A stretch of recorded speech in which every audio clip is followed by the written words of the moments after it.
मंडळी नमस्कार. लाडकी बहीण योजना की निवडणुकीची बहीण होती ती लाडकी निवडणुकीसाठी होती, तात्पुरती होती की खरोखर लाडकी बहीण होती देवाभाऊंची, ते आपल्याला आज बघायचं आहे. 92 लाख महिलांना बाहेर काढल्याने मोठे प्रश्न महाराष्ट्रात निर्माण झालेले आहे. मित्रांनो, महाराष्ट्राच्या राजकारणात ज्याची सर्वाधिक चर्चा झाली, सगळ्यात जास्त ज्या योजनेची चर्चा झाली ती योजना होती लाडकी बहीण योजना. ज्या योजनेवर निवडणूक लढली गेली, ज्या योजनेमुळे लाखो महिलांनी सरकारवर विश्वास ठेवला, त्याच लाडकी बहीण योजनेतून आता तब्बल 92 लाख महिलांना वगळल्याची माहिती समोर येते आहे. आज तुम्ही बातम्या वाचत असाल, बघत असाल, ऐकत असाल. मंडळी, आता माझा सरकारला सरळ प्रश्न आहे. जर या 92 लाख महिला पात्र नव्हत्या तर त्या सुरुवातीलाच पात्र कशा ठरल्या? मग निवडणुकीपूर्वी तुमच्याकडे यंत्रणा नव्हती का हो? तुमच्याकडे अधिकारी नव्हते का? डेटा नव्हता का? तुमच्याकडे ते दुनियाभराचं ते असतं, ते तुमचे नौटंकी, ते आधार लिंक नव्हते का? बँक खाते तपासता येत नव्हते का तुम्हाला प्रत्येकाचे? की तेव्हा तपासण्याची इच्छाच तुमची नव्हती? निवडणूक होईपर्यंत सगळ्या बहिणी तुमच्यासाठी लाडक्या होत्या आणि निवडणूक संपताच लाखो बहिणी अचानक अपात्र नाही, त्या सावत्र झाल्या. लक्षात घ्या. म्हणजे नेमकं काय समजायचं हो? सरकारने सांगितलं की पडताळणी सुरू आहे, तपासणी सुरू आहे. ठीक आहे, पण हा प्रश्न तरी उत्तर मागतोच ना. निवडणुकीपूर्वी पडताळणी केली असती तर आज लाखो महिलांना धक्का बसला नसता. तेव्हा त्यांच्या लक्षात आलं असतं की हो बा, ठीक आहे, आम्ही त्यासाठी पात्र नाही, ज्या पात्र आहेत त्यांना मिळत आहेत. त्यात काही दुःख नव्हतं, त्रास नव्हता. सरकारला हे आधी करता आलं नाही का, हा प्रश्न आहे. की आधी मतं महत्वाची होती त्यांच्यासाठी आणि आता खर्च. आज ज्या महिलांचे पैसे बंद झाले त्यांची मानसिक अवस्था कोण समजून घेणार?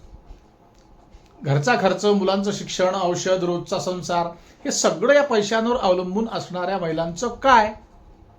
योजना सुरू करताना मोठमोठ्या जाहिराती, मोठमोठे कार्यक्रम, मोठमोठी भाषणं, मोठमोठे होर्डिंग्स, पण आता लाखो महिलांना सांगितलं जातंय तुम्ही अपात्र आहात. थेट सांगा ना, तुम्ही सावत्र आहात. प्रश्न एवढाच आहे मंडळी, जर नियम होते तर ते सुरुवातीपासून का लागू केले नाहीत? आणि जर नियमच नव्हते तर योजना घाईघाईने का सुरू केली?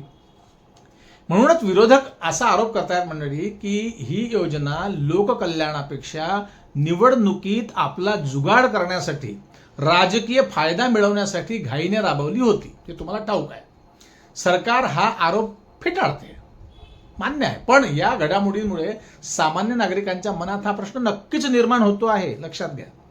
लोकशाहीमध्ये मतदारांना फक्त पैसे देणं पुरेसं नसतं, विश्वासही द्यावा लागतो आणि ते तुमच्याच्याने शक्य होणार नाही, या जन्मात लक्षात घ्या. आणि विश्वास तुटला तर कोणतीही योजना लोकांच्या मनात टिकत नाही. आणि मनात टिकलं नाही म्हणजे नंतर काय होतं हे तुम्हाला ठाऊक आहे. मंडळी, अतिशय खूप खूप विचित्र. आणि या सरकारने, या फडणवीस सरकारने, या मोदी सरकारने, या भाजपने, या महायुती सरकारने इतके काही गोंधळ निर्माण करून ठेवले. सर्वात आधी तर ही योजना देण्याची आपली लायकीच नव्हती.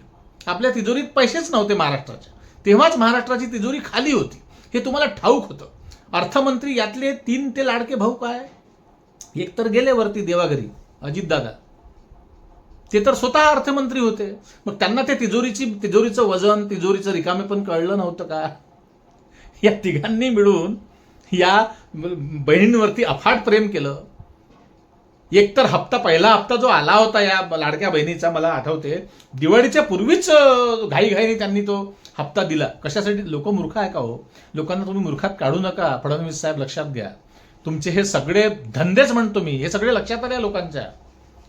आणि ते एकनाथराव शिंदे पळून आलेले शिवसेनेतून, त्यांनाही सांगतो, आता एक तर गेले ते वरती, आता ते लाडकी बहीण, त्या लाडकी बहीण म्हणायचं की लाडक्या भावाच्या त्या पत्नी सुनेत्राताई त्या आहेत. समजून घ्यायला पाहिजे. लक्षात घ्या. बघा, आता विरोधी पक्ष तुम्हाला धारेवर धरतील, मोर्चे निघतील, जे काही होईल ते होईल, पण त्याचं काहीही होणार नाही. आणि तुम्ही काही कुणाला भाव देत नसता हे माहीत आहे. सुप्रीम कोर्टाने तुम्हाला आज काल परवाही मला वाटतं फटकारलं एका विषयासाठी की तुम्ही स्वतःच फडणवीस गृहमंत्री आहात आणि पोलिसांचा पोलीस सहकार्य करत नाही कोर्टाला, अनेक पुरावे देत नाही, अनेक आरोपींना वेळेवर कोर्टात हजर करत नाही, हा आरोप सुप्रीम कोर्टाने केला आहे. आणि सुप्रीम कोर्टाने हेही सांगितलं आहे की आम्ही तुम्हाला तुमचं कार्यक्रम, तुमचं हा काम आम्ही उघडं पाडू, तुम्हाला चव्हाट्यावर आणू. हा सुप्रीम कोर्टाने हे तुमच्याबद्दल सांगितलेलं आहे. लक्षात घ्या. त्यामुळे तुम्ही या आता लाडक्या बहिणींसोबत जो व्यवहार केला आहे हे सगळ्या महाराष्ट्रालाच काय, सगळ्या भारताला काय, सगळ्या दुनियाला तुमचे हे सगळे कार्यक्रम कळलेले आहे. आता एक एक गोष्ट, एक एक अंड पिल्लू बाहेर येत जाईल. तुमच्या त्या मिसिंग लिंकपासून तर तुमच्या त्या कर्जमाफीपर्यंत. आता कर्जमाफीचं काय होईल ते माहीत नाही. काही निकष तुम्ही दूर केले आहे, बाजूला केले आहे असं म्हणतायत, पण अनेक लोक आम्हालाही एक आम्ही इन्फ्लुएन्सर म्हणून, एक युट्यूबर म्हणून आम्हालाही कॉल करतायत, विचारतायत की काय झालं. पण काही होणार नाही. आम्ही स्वतः, मी माझ्या कर्जासाठी मॅनेजरला फोन केला. मॅनेजरचं म्हणणं आहे तुमचे GR काही वेगळे असतात, तुमचे आदेश काही वेगळे असतात, तुम्ही लोकांना भाषणांमध्ये सांगता वेगळं आणि मग त्याप्रमाणे लोक बिचारे बँकेत जातात, तिकडे होते काही वेगळं. तर हा तुमचा एकंदरीतच गोंधळ या तुम्ही लाडक्या बहिणींना आता सावत्र केला आहे. आता तुमचे जे काही असेल प्रकार फंडे ते तुमचं तुम्हाला ठाऊक मंडळी. तुम्हाला काय वाटतं कमेंटमध्ये नक्की सांगा मंडळी. आणि या सरकारचं करायचं काय ते खाली डोकं वरपाय काय आहे ते घोषणा द्यायच्या तुम्हाला की नाही द्यायच्या कमेंटमध्ये नक्की लिहा मंडळी. नमस्कार.